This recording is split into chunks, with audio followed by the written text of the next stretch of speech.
ఈ రోజైతే నేను నా ఫ్రెండ్ కూడా సీతపాలెం బీచ్ కి వెళ్తుండగా ఒక అబ్బాయి అయితే సముద్రంలో మునిగిపోతే కనిపించాడు నాకు.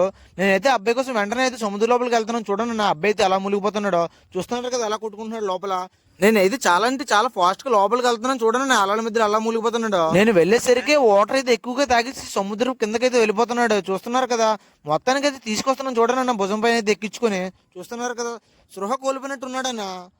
కొల్లైతే తెరచట్లేదన్న, సృహ కోల్పోయినట్టున్నాడు. చూస్తున్నారు కదా, మీరు కూడా సముద్రంలో స్నానాలు చేసినప్పుడు చాలా జాగ్రత్తగా స్నానం చేయండి అన్న. చూస్తున్నారు కదా పోలీసులు కూడా వచ్చారండి వెంటనే ఆ అబ్బాయిని చూసి. నేను కరెక్ట్ టైంకి వెళ్ళడం వల్ల అబ్బాయి ప్రాణాలు అయితే కాపాడగలిగాను.